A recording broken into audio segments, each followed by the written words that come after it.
¿qué va a pasar con el nuevo gobierno? Va a enfrentar una situación financiera muy complicada, va a heredar finanzas muy poco sanas, en una situación compleja, débil. Ya no existen todos esos fideicomisos y fondos de reserva que se crearon en gobiernos anteriores para enfrentar situaciones de emergencias. Todos se han gastado en no se sabe qué, porque tampoco no hay una rendición de cuentas que sea muy clara y muy precisa.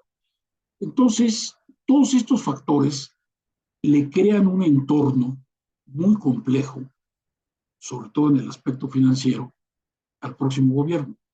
Y si encima de eso se pelea con quien, con el país del que depende el 80% de nuestra economía, de nuestras exportaciones y de nuestras importaciones, pues simple y sencillamente ese gobierno no va a tener ninguna salida.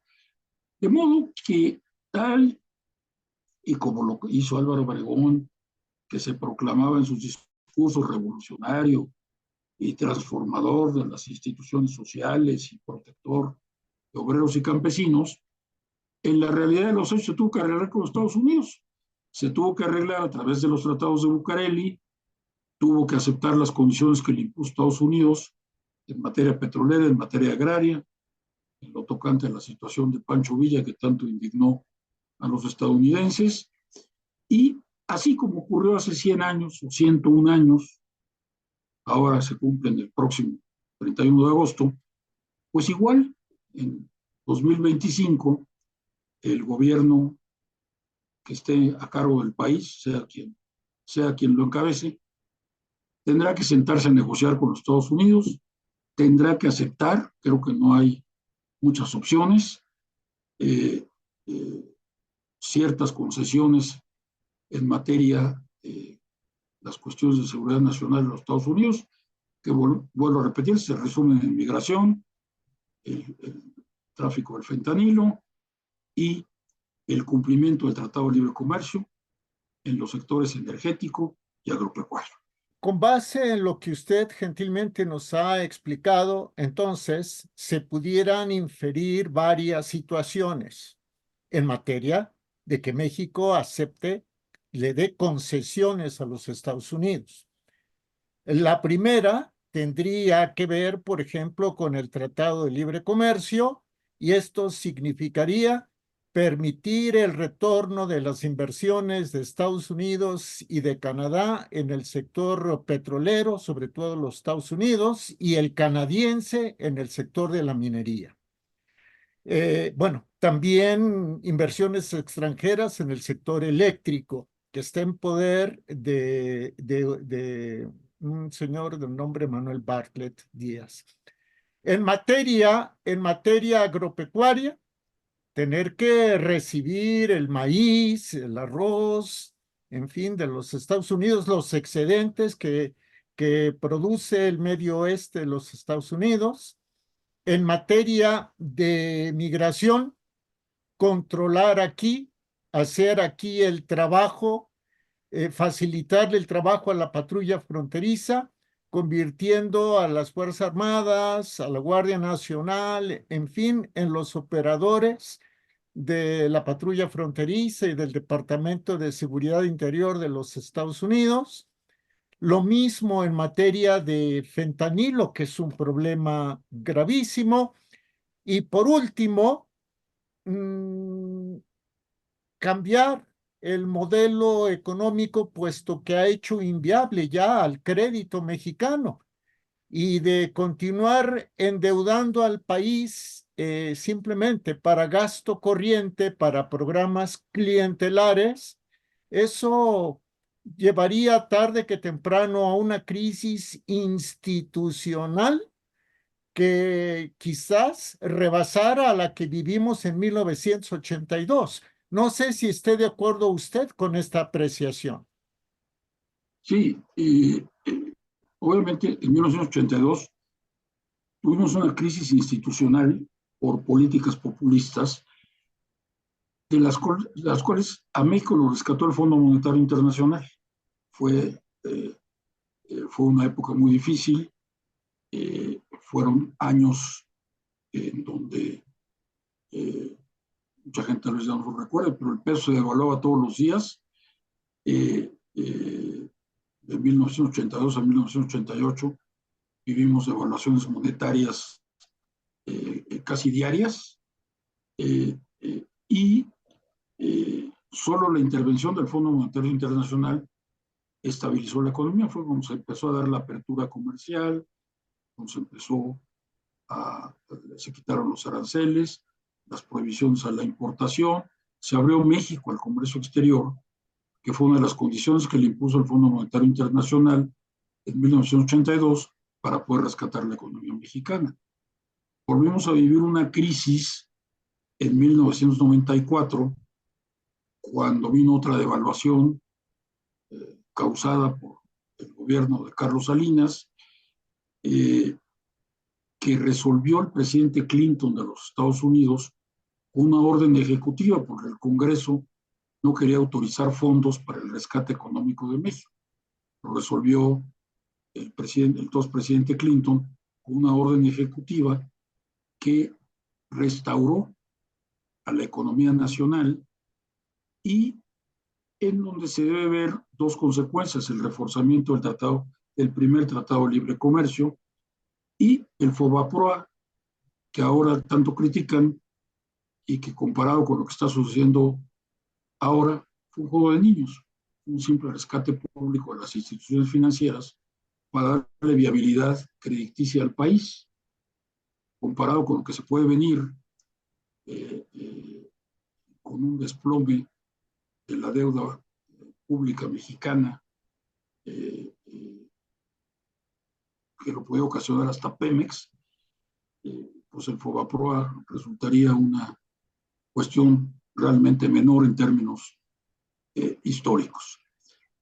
Y desde luego la situación no va a ser fácil.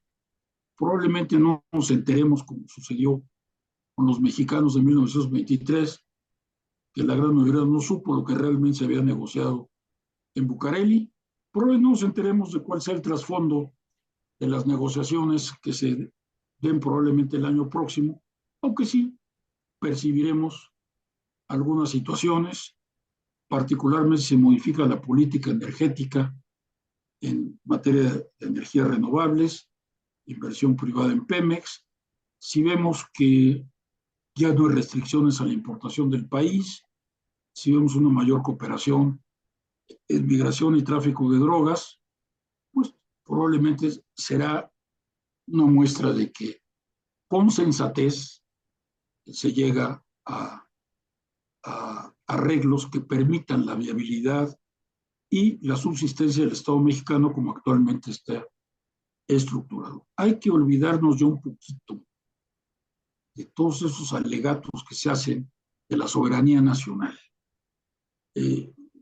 Yo quisiera entender que en esta situación tan difícil que está viviendo la economía mexicana, y que amenaza con crear una crisis grave el año próximo, se deben buscar soluciones prácticas, realistas, y olvidarse de la soberanía y de todas esas declamaciones demagógicas, porque como ya lo dijo este famoso economista, premio Nobel, Milton Friedman, los pueblos no se alimentan de retazos de soberanía. Y la política, sobre todo la política internacional, no es el arte de lo ideal, es el arte de lo posible. Y hay que negociar dentro de lo posible, con realismo, porque está en juego la viabilidad, ya no hablemos democrática, la viabilidad institucional del país. Así de delicado es lo que nos espera en el segundo semestre de este año y a lo largo de 2025. Maestro, ni siquiera podemos pensar que el resultado de las elecciones del 2 de junio será el que marcará la ruta de nuestro país. Su servidor, un servidor de ustedes, considera que lo que marcará la ruta será el resultado de las elecciones de noviembre de este año en los Estados Unidos. Yo diría Y que son dos factores. Si las elecciones del próximo 2 de junio marcan un continuismo, si se mantiene el actual régimen con variantes que van a ser indispensables, la situación va a ser un poco más compleja porque no va a ser fácil, por más que quiera, a quien resulta electa, romper ese vínculo tan estrecho que tiene con el oficialismo. Entonces,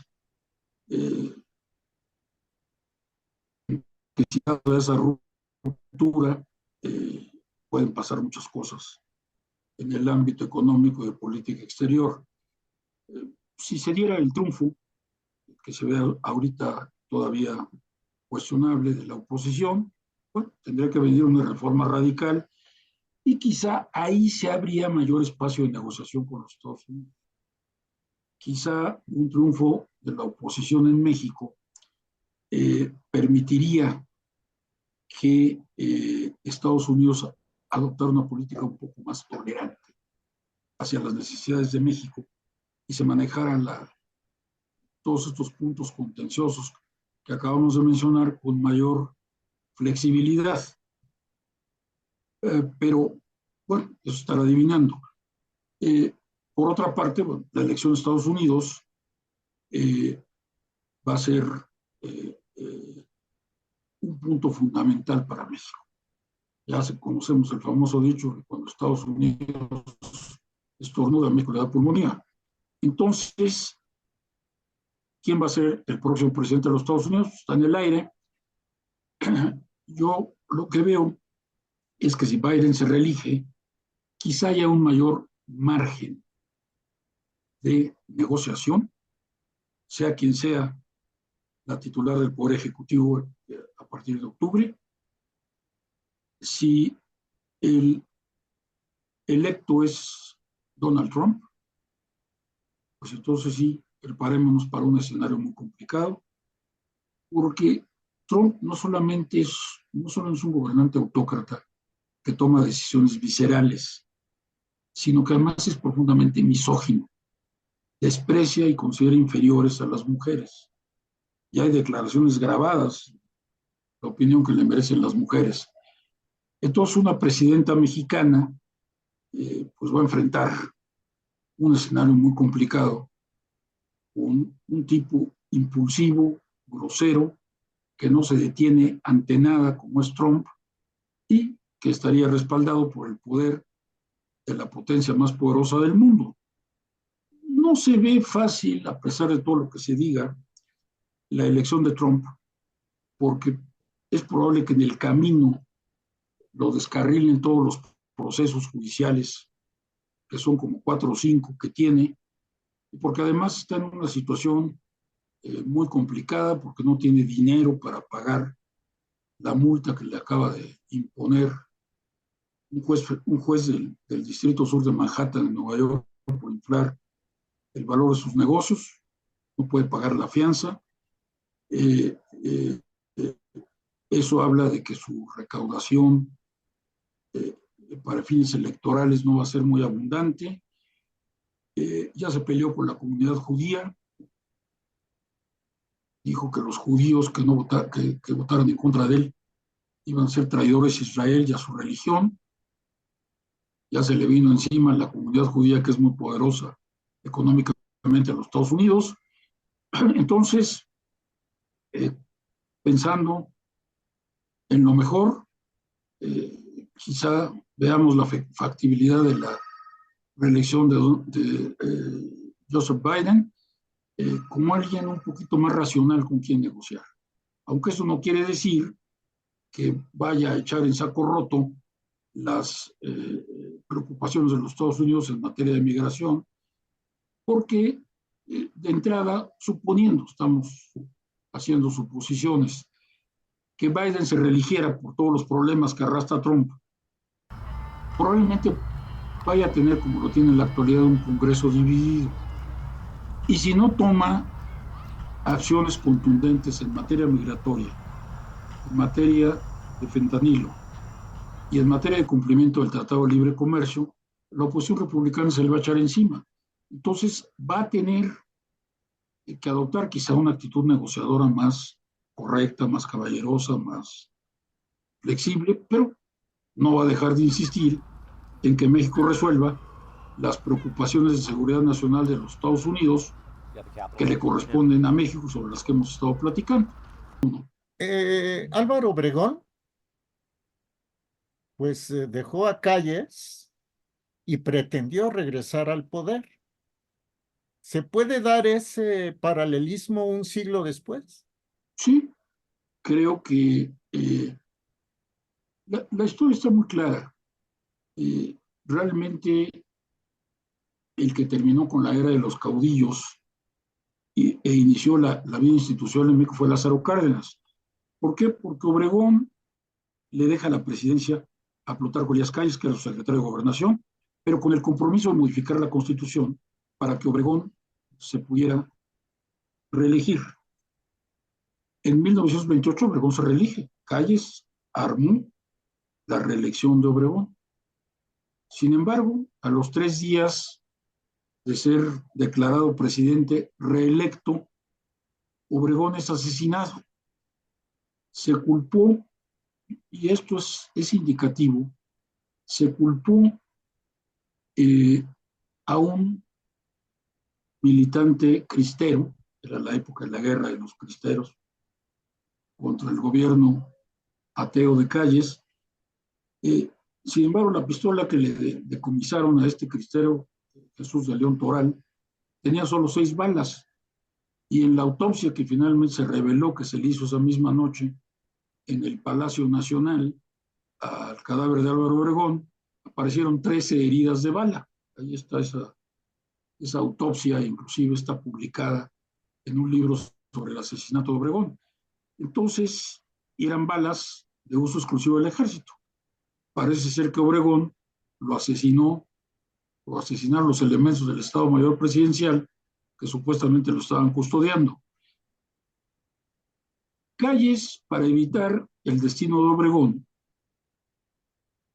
no se reelige, pero crea el famoso maximato, en donde hubo 2 presidentes que lo obedecieron.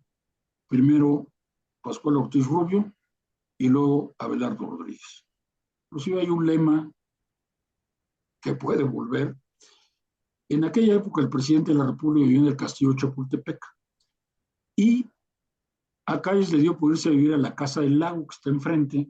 Ahora afortunadamente es una dependencia cultural de la Universidad Nacional, pero en esa época era la Casa de Calles. Y un buen día apareció pintado en las paredes del castillo de Chapultepec: aquí vive el presidente, el que manda vive enfrente.